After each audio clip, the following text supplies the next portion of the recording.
Thank you again. I know your kids were not feeling well, so I really appreciate you taking the time for us to do this. Oh, no, my pleasure. Yeah, How are the thank kids you. doing?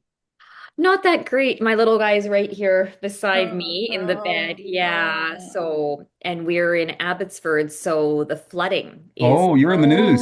I'm in oh. the, yeah, yeah. So I can see out of my window the whole highway is completely flooded and all schools are canceled for today. Oh So, no. yeah, so it's a little bit of everything. So, but we'll get like thankfully our house isn't affected, but a lot of our friends they live on the Sumas Flats or by Huntington. So yeah, it's Okay. really sad. It's really and they've just been through this not that long ago, right? So I remember the news. Yeah, I hope everything goes well. yeah, no, I appreciate it.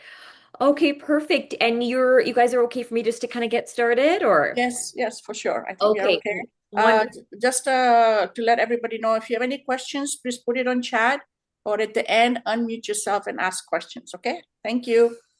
Go ahead, please. So good morning. Well, good morning for me. I'm in Abbotsford, British Columbia. Like I mentioned, my name is Dr. Shahana Alibhai. I'm a family doctor that practices here. I practice mainly with adolescents between the ages of 12 and 24. We have a clinic called the Foundry here in Abbotsford, so I'm the medical director of that. But of course, I practice in regular full service family practice as well. And I think I was here maybe last year or 6 to 9 months ago. My main focus is always mental and emotional health, but today I'm going to be speaking to you about how to make the most of your doctor's appointment as well too. So, and as I briefly mentioned at the top as well, I am a mom most importantly, so my three kiddos are quite sick right now. Well, one is getting better. He's annoying the rest of his other brothers, so we know that he's better, but the other two are a bit down and out, and I've got one just beside me who's going to be listening in. So, the reality too is even if we talk about a doctor's appointment, I think we need to step back and say, do you even have a family doctor, right?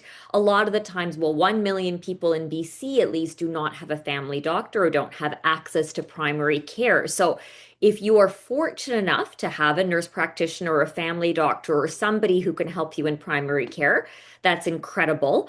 And if not, typically, obviously, I'm speaking from a BC lens. It's really important that you put yourself on the healthcare registry. That way, as new physicians come into practice, you can be matched with those new physicians as well. And it takes time. And the other piece is there is a dissolution of walk-in clinics. We don't have many walk-in clinics in BC anymore. We have urgent care, which is kind of an in-between. But if you don't have primary care, a lot of the times you're left in the lurch as well. So a lot you will have what's called the division of family practices. Those happen across provinces. Those are really good places to go and find out if any new physicians are taking on patients as well. We all know how hard it can be to have a family doctor and let alone to get in to see your family doctor as well. So, me being on the other side of it, seeing patients, this presentation helped me kind of think about, well, how can you really make the most of your appointment? And the first step is you want to think about and prepare for the appointment, right? A lot of the times I have patients come in and they'll have a whole host of reasons, but they haven't really thought through why they are there. So, what I would love you to do is write down all of your symptoms. And you might think that that seems intimidating or a lot for the family doctor, but it's really important because sometimes your symptoms are connected to one another. Just yesterday, I was speaking to a patient. The psychiatrist put him on a medication. The psychiatrist never told us which medication they put the patient on. The patient didn't really know what medication he was on. And then I saw his blood work and his cholesterol was going up and his blood sugar was going up. So he didn't think it was important to tell me because he didn't really think about it too much. But as we unraveled the ball of yarn, it sounded like the medication the psychiatrist put him on was what the culprit was of increasing his glucose and increasing his lipids. So sometimes it's good just to write everything down so then I or your family doctor can go and see where the common threads. Please write down how long you've been having these symptoms for. There was a statistic that said 80% of the time the patient knows the diagnosis. So the best question we can ask you is, what do you think is going on? because no one knows your life, your body, your triggers, your circumstance better than you, right? So I hope your family doctor asks you that question. It's a very important question, but we all know how it feels. It can feel very rushed. There was a statistic that showed that if you just let the patient talk without interrupting them, they will speak for usually about 60 to 80 seconds, and then they'll take a break or a breath. But how often do you find that your family doctor even lets you get 60 or 80 seconds in? They're usually cutting you off at 10, 15, 20 seconds. So I really try to let my patient speak initially, get it off their chest, and then I will dive in, right? Write down all of your symptoms. We can look for those connections as well. And true or false, oftentimes patients come in saying that you need to address what my biggest concern is. And of course, I want to address what your biggest concern is. But this is actually false because sometimes your biggest concern, maybe it's a toenail fungus, maybe it's a rash, all of that is fine. But then as you're leaving, you tell me about this nausea and chest pain and shortness of breath you're having when you shovel the snow. That to me is a lot more serious than your ingrown toenail, for example, right? So oftentimes I will have to prioritize what is more serious to you. So that's why seeing your whole list of symptoms or things that you're going through is that much more important. So you might feel frustrated, like, why are we addressing your chest pain and not the rash? We want to address both, but our goal is always to keep you out of emergency, right? And to obviously make sure that your life is spared the best that we can, right? It's really important that you know your history best. So know which medications you're on. This is the biggest thing. People won't know which medications they're on. I get it. There's two names for every medication. The medications are hard to pronounce. Take a picture. Bring your pill bottles with you. Include the supplements that you take. We often think it's just medication. No, my sister's a naturopath and she happens to be a pharmacist as well. So she can speak to the fact that not all natural products are natural, right? We have to know what you're taking. Also, what specialists have you seen? A common misconception is this, that we have all of your records, true or false? False, we don't. We only have the records that people have sent us. If you have gone to a specialist, for example, just like the psychiatrist that my patient saw, and they don't give us a consult note as to what happened, we don't have that. If you've gone to the hospital and the hospital hasn't sent your records, we don't have that. Sometimes you might get lab work done at a different place or a different hospital. We don't have that. So a lot of the times people think they come to their family doctor and I can just look at your chart and I have everything. Not necessarily, right? There are ways to go around it, but all of that takes time. So the more that you can know new medications that people have started you on, the doses that you're on, side effects that you're having, supplements that you're taking. And supplements include things like powders and potions and things like that, things that you're putting in shakes and whatnot. That all counts as well. For example, we know people who are having very high doses of things like turmeric or omega-3 fatty acids. That's all fine, but we need to watch out for certain things, especially if you are undergoing surgery, if people are having chemotherapy, all of that kind of thing as well. On the day of your appointment, please, if you can, bring somebody with you, especially if you have a few things to cover. Now, most doctors will have the rule only two issues or only two problems, and that's honestly, that's a time thing, right? There's just a certain amount of time, but it's trying to help keep us focused. But if you have a support person, then you can focus on the conversation with the physician and your support person can be listening in, kind of taking some mental or physical notes, especially if you feel like if you are coming to the appointment in pain or in physical, emotional, mental pain, it's very hard for you then to go, what was all said? So if you can bring somebody, a spouse, a child, one of your children, for example, a neighbor, I see all sorts of support people that come in. Neighbors are the best. I think neighbors often come and will support other people, which is lovely. If English is a second language for you and you find that that is a bit of a stumbling point, I work at the Abbotsford Breast Health Clinic. We see this all the time where family members are dropped off to our clinic. They don't speak a lick of English. And this is another, I guess, common misconception that we have translators available.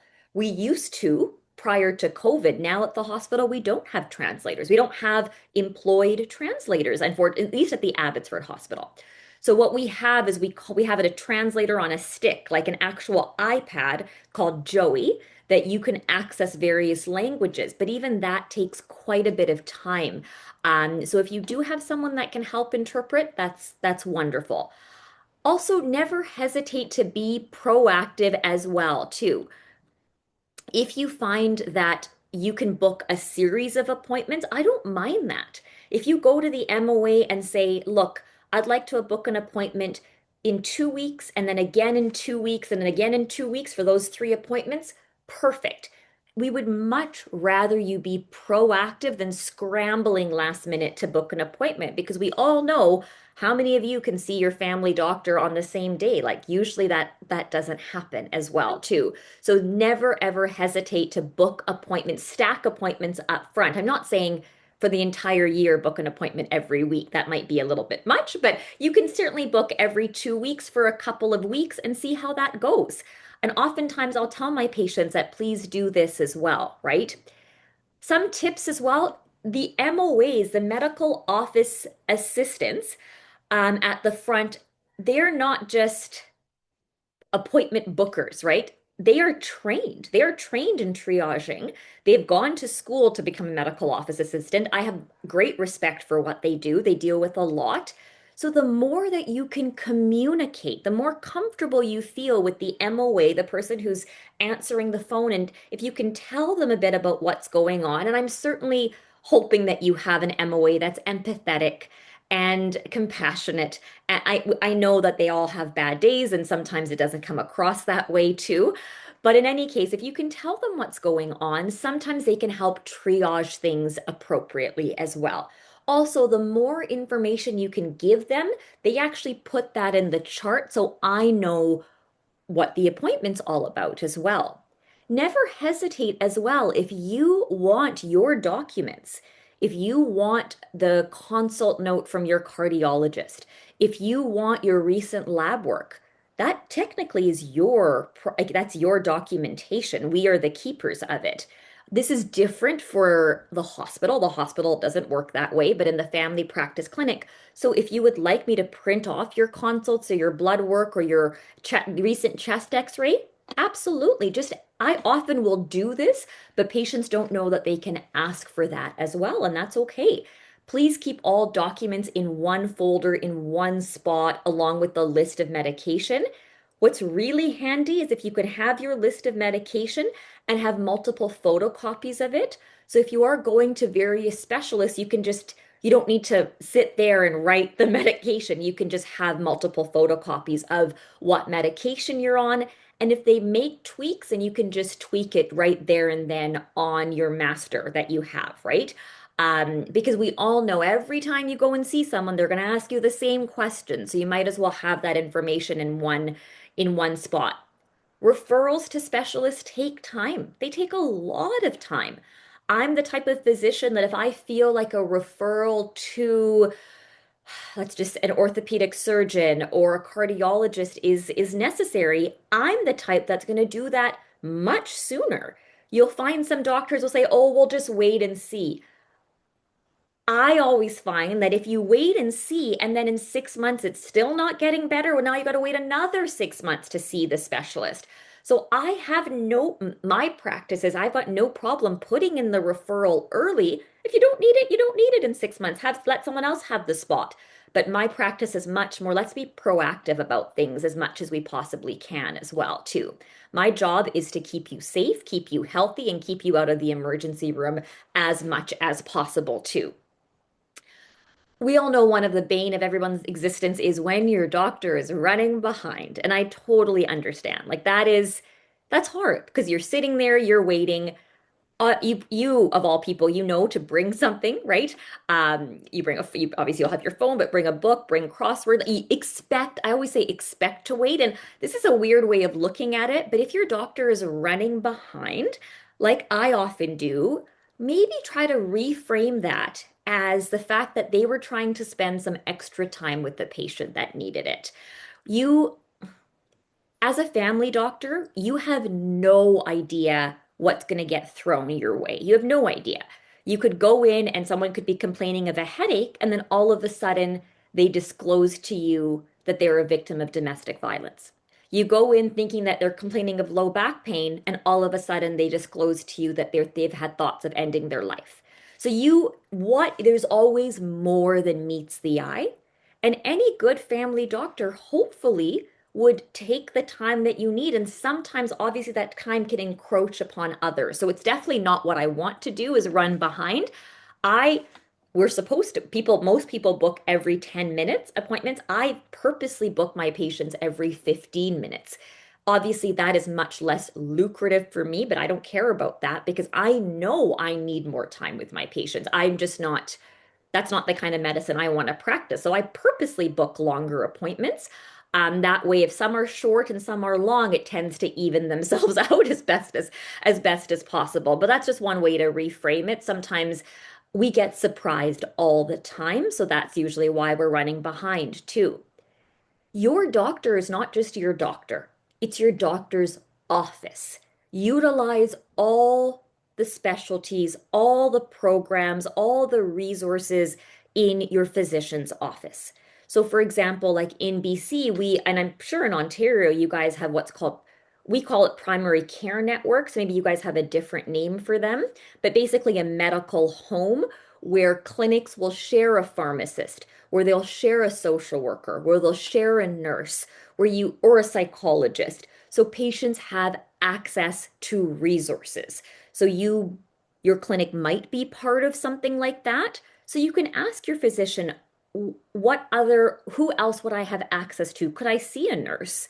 Nurses have a huge scope of practice. They can do a lot of different things. So sometimes it's much easier to get in and see the nurse versus it with seeing the doctor as well. Like I said, utilizing the MOA, don't be afraid to ask there's lots of adjacent referrals. For example, in Abbotsford, we have geriatric or a seniors clinic where they have a host of specialties coming together. And that can be very, very beneficial, especially if you have a spouse or somebody who you feel like the family doctor, I need help, but I also need to know what kind of benefits I should apply for. My finances I'm struggling with those. I'm struggling to get medications covered. I need home care support. Oftentimes it's not one thing, it's a lot of things. Don't negate your pharmacy. Your pharmacist can be your best friend. I have seen a pharmacist make or break a patient's medical history. Like my dad's a pharmacist, my sister's a pharmacist, my uncle's a pharmacist, so it runs in the family, but pharmacists can be a huge, huge resource. Pharmacists are great. They are trained in so many different things, and a good pharmacist will catch medication errors that doctors make. They will be able to pick up on drug interactions. They'll be able to counsel you appropriately. It's one thing for me to give you the medication. It's another thing for you to take the medication right. Do you know how to use the inhaler so that it's going in the correct spot? Are you actually taking the medication at the right time of day? How are you mitigating the side effects? Right? So, see, what I recommend is once you find a good pharmacist, one that you trust, you send all your prescriptions there so that they know your history at that pharmacy. And sometimes the smaller pharmacies are quite nice as well because they have a much more personalized approach. But of course, you do you. If it's the Costco, if it's a Save-On or whatever you guys have there, that is fine as well. But don't negate the power of the pharmacist as well. I'm a big believer in what I call the invisible chalkboard.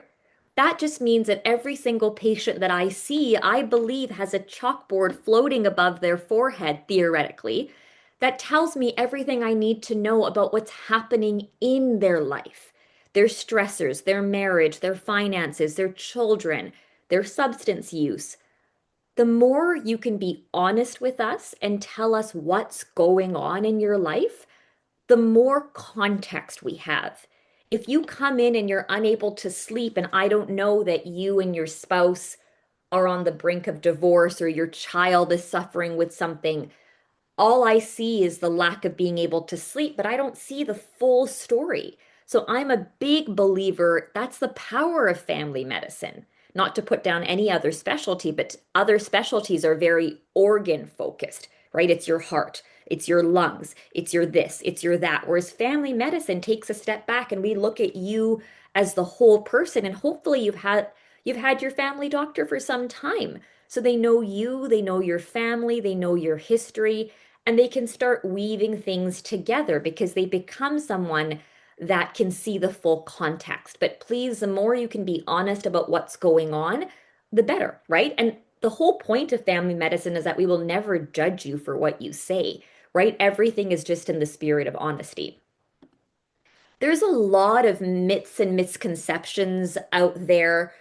I get this all the time. I'm not sure if you guys also feel this way, but we used to, when my parents were growing up, it was, oh, I would go to my doctor for the annual physical. I would get a good once over, and that's what would happen.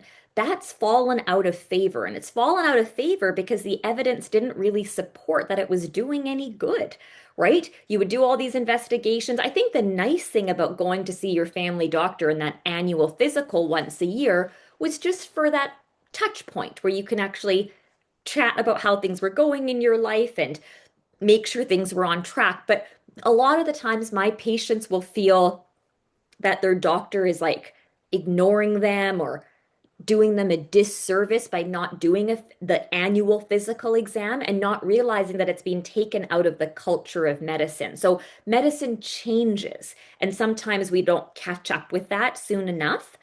There's also this feeling in medicine that the more things I look at, can you just test me for this and this and this and scan this and do this?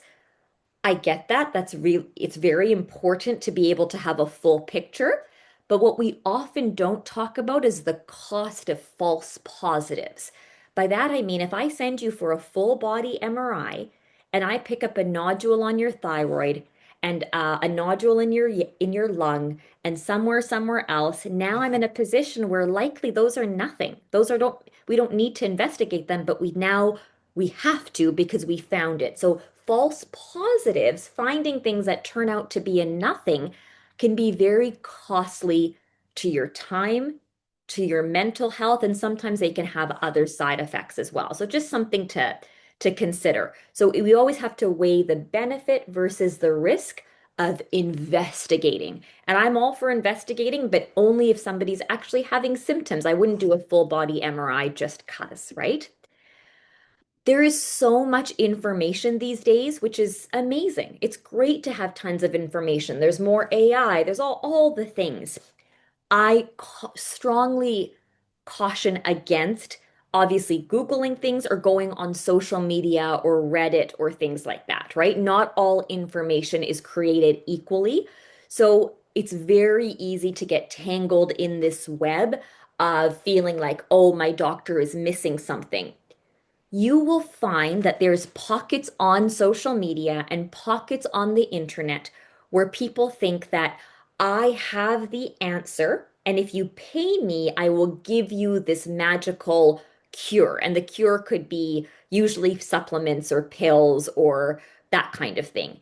And that I want you to really think clearly about, because if somebody is saying, I have the magic solution and nobody else has it, but they're asking money in exchange for that. And this can be seemingly something as innocent. We're seeing this a lot with the perimenopause and menopause transition because it's gained so much internet attention, which is great.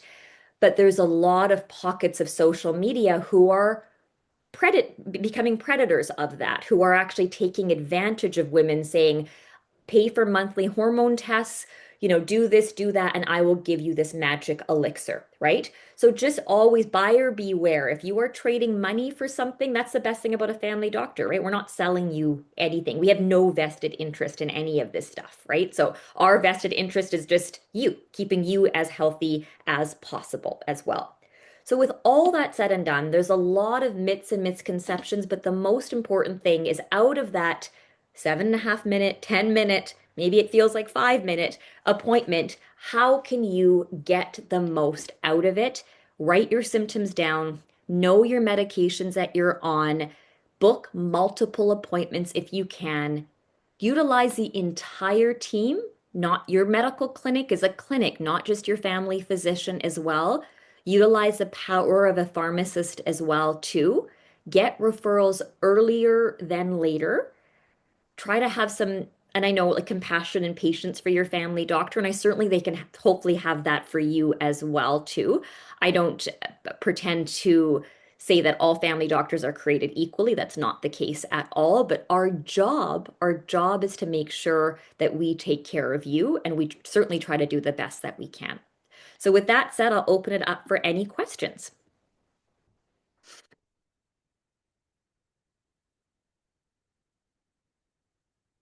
Thank you so much for that informative talk. I'll mention, just based on my experience, that Ontario does have a registry for folks that are looking for a family doctor. I was able to take advantage of it a few years ago, and that's how I found mine. So it did work. It did work for me and my mom. Perfect. Awesome, awesome. And if you feel, and this is an awkward question to ask, but if you feel like your family doctor is getting close to retirement, you can say, well, like, do you think I should be finding a family doctor sooner than later, right? There's nothing wrong. But yeah, I'm happy to answer. Is it Bruno? Go ahead. Yeah. Yes, hello. Hi there. I have an issue now with family doctors and their role. Years ago, you'd go to the family doctor and he would be your agent and your navigator, and he would help you or she would help you get better. Well, now with the use of specialists, they seem to hand you over to somebody else and wash their hands of it. I know why this is happening, because they're very busy. They don't have the time. It could be a cost incentive as well. But do you feel that I'm accurate? Hmm. So, like I think you're right that every family doctor is not created equally. I can say that there's zero cost incentive. Like, for me to refer you to a specialist, I don't get anything from that. The only thing I would get, I'll be very frank, oftentimes when a doctor starts acting that way, it's because he or she has been, for lack of better terms, bitten in the butt. By that, I mean that something has happened to one of their patients, that they've missed something. So you start acting, you go from being, like a regular family doctor to super hyper vigilant. And I'm just going to refer everyone because of fear of missing something. Because sometimes we all make mistakes, but our mistakes can be grave and cost us a lot, sometimes even a patient life. So if that is the case, maybe that's what's flipped the switch and now they're just referring everybody. That's one theory. The second theory is you're right, it's a time thing. That I don't want to hear about your chest pain. I don't have the time to hear about all of this. So the minute you say something like that, I'm just going to say refer to cardiology and wash my hands of you, right? And that I have no excuse for. I don't think that's family medicine is an art and a science. And it sounds like when they just keep referring you, they've forgotten the art of family medicine. So So shouldn't a family doctor be your agent and your yes, navigator? that's my role. That's Well, I'm just going to make one more point and then I'll let other people. But sure, sure. I've been dealing a lot with Parkinson patients here in Ontario. And at the moment, there really is a lack of coordination. The treatment is very fragmented, where the family doctor will send you to the neurologist will send you to a speech pathologist, Oh, physiotherapist, what have you. But there's no one looking after the case, managing the case mhm. for the individual other than their spouse. So I've been advocating for having more nurse practitioners Mhm. to serve as navigators for the person. Yep. Yep. You hit the nail on the head. And this Parkinson's is one example, but you could take that example and go to mental health. You could go to diabetic care. You could go to congestive, like all of these different things. And we know that when there is team-based care, like I work at the breast health clinic, now everything is centralized. We do everything in one spot so we don't miss anything. But you're right, so much falls on the spouse, and this is exactly the downfall.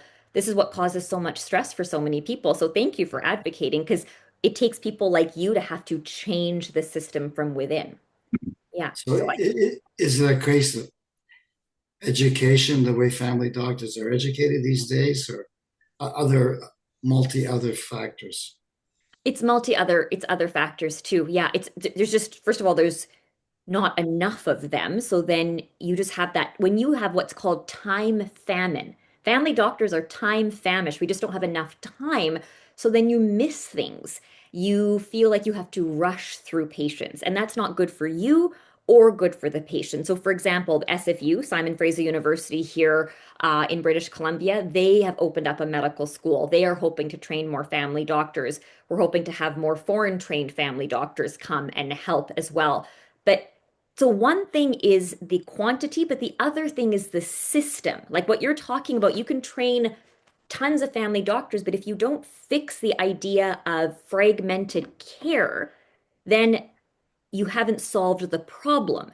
So this is why we have clinics like the congestive heart failure clinic, where the nurses and everybody who works in that specialty comes together. And we know from science, from the evidence, that that works best. But once again, the government and all of this is quite far behind, right? So this is where I work at the Foundry. What you're talking about, case management for Parkinson's, that's the equivalent of what my center does for youth. We have counseling, social workers, nurses, psychiatrists, myself, all under one roof. So parents don't have to be going here, there, and everywhere. So that's the model, but that's taken 10 years for us to develop. So yeah, I hear you. But yeah, I I'll think follow up with you later. Thank you. yeah, no problem. No problem. Take care. Yeah. Oh, sorry. I think there's another question. Go ahead. Yeah. I think it's you, Nesmar. Oh. Yeah. Yeah. Somebody else raised their hand? No, I think it was just you. No. I think. I don't know. Jasmine, your hand's up. Oh, sorry. I was lower my hand. Good. Oh, there we go. Okay. I wasn't sure. I wasn't sure. I'm learning this system here. No. You're good. You're good. You're good. Okay, Exactly. okay. Exactly. There was something on the chat, a question on the chat. Oh, let's see here. Was there? As of now, you are asked to deal with only one issue with your appointment. If you have more than one concern, you have to book another appointment with the doctor. So yeah, I know. And once again, everyone's different. And I get where they're coming from. However, if this is what I recommend that you do, have a piece of paper and write down your most urgent complaint, and then write down the other things on your mind, and then just show it to your family doctor, right? And the best thing, I can give you a peek behind the curtains. Family doctors get nervous when you start to have so many different things because we feel like we can't address it all. So if you've told me that, look, I know that I have a lot on my list and I've already gone ahead and booked several appointments down the road, like in 2 weeks and in another 2 weeks, that just takes the pressure off, right? So you can present me the list, and you can tell me I've gone ahead and been proactive and booked some appointments. So I get the one issue, but once again, the issue, I please show me the list, because maybe there's a more pertinent issue, like maybe there's a lump somewhere and I need to investigate that, and that's the most important to me, right? So not every issue is created equally. But I get the frustration. I know there's so many you're talking about time constraints, difference in people. Yeah, go ahead. See, the system has to remember you're dealing with seniors. Mhm. It's a big deal to come to the clinic. Yes. And when somebody says to me, just one issue at a time, You know. I get very upset. Yeah.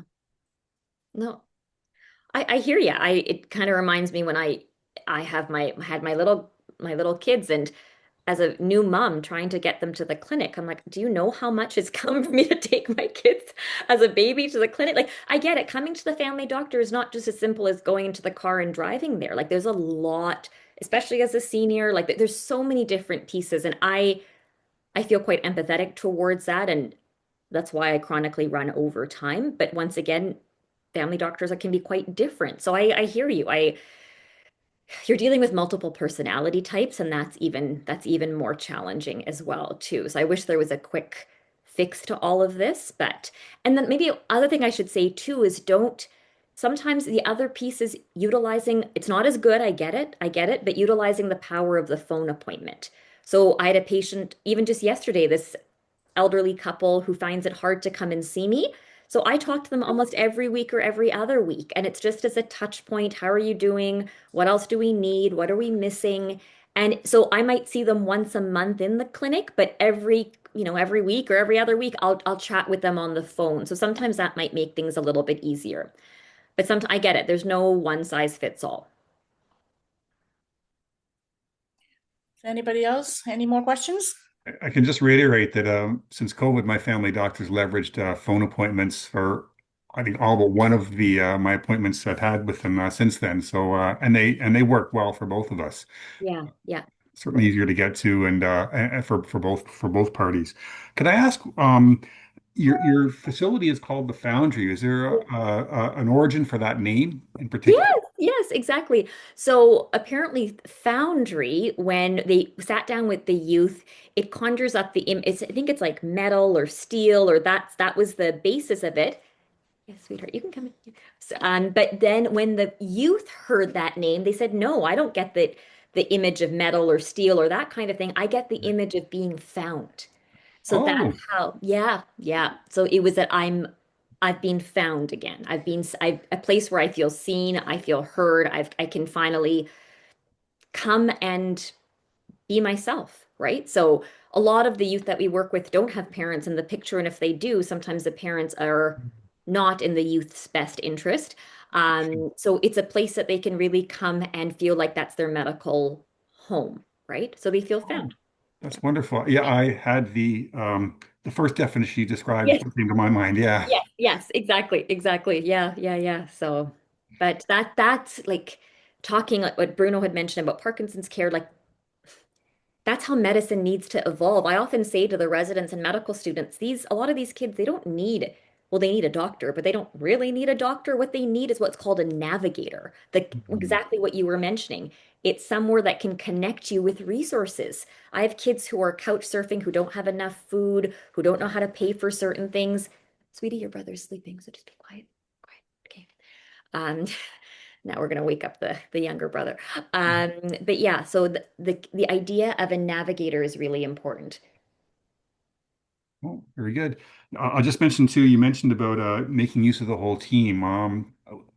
We had a guest presenter recently, a pharmacist, who was describing many of the new services that pharmacists can offer in Ontario. They've expanded into giving vaccinations and they call it med check, an evaluation of your medications and other services too. So it's a great resource.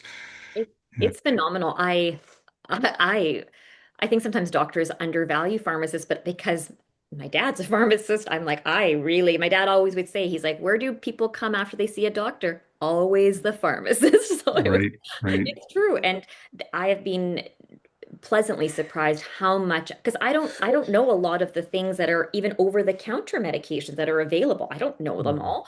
So I'll tell like please ask your pharmacist, they can direct you to all the things. And sometimes it's the simple things. Like for kids, it's a nasal saline. People are always looking for the fancy stuff.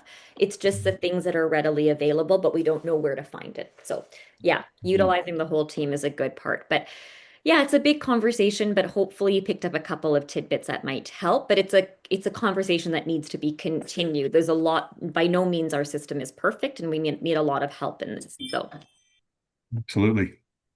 Mhm.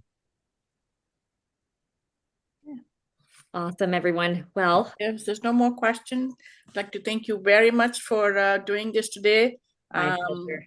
Really appreciate it. Oh, of course, of course. Yeah, lovely seeing you guys all. I'll go back to, I always joke, I said I've got three very active patients with my three boys. So yeah, those, I don't have a big panel, but these three keep me very busy. So I'll go back to being mom and doctor to them. But you guys take care. Have a good rest of your day. You too. Thank you for joining us, Again, and all the thank you best. very Things much. well in Abbotsford. Thank you. Thank you. Thank you. Okay. Bye-bye. Yeah. Goodbye. I have to say that was very informative. Thank you for arranging it. You're welcome. I'm glad. I'm glad you got something out of it. And we forget that how important the doctor is, and we always look at negative. Our medical is going down, but hearing what she has to say, yeah, there is something she can shed some lights to us, right? Mhm. Yeah. Yeah, for sure. Can I make a comment? Sure. Because I'm getting my PhD in medical care Are you? When? from Bruno University. Oh boy, And, School of Hard Knocks. Yeah. Okay. I really think as seniors we have to advocate. Of course. Advocate. Yeah. Yeah. Because what the family doctors are saying is, you got a problem, go to emergency. And the emergency wards are just overwhelmed. Yeah. Yeah. And you saw the case recently on TV where a 14-year-old kid died waiting in emergency Yeah. Yeah. because he Those are the couldn't cases we hear. get care. And it all goes back to the beginning of the supply chain here, Yeah. or the Yeah, service for sure. chain, which Yeah. is the family doctor. Yeah. They're just passing everything on to specialists and to emergency Mhm. for whatever reason. So I've been very active, I'm glad to hear That's that. good, Bruno. and I think as seniors we have a responsibility to write and point out, because I'm convinced our system is failing badly. Any specific strategies you've found to be helpful or effective in your dealings, Bruno? Write to your MPP. Oh, Visit your MPP. okay. Deal with the hospital.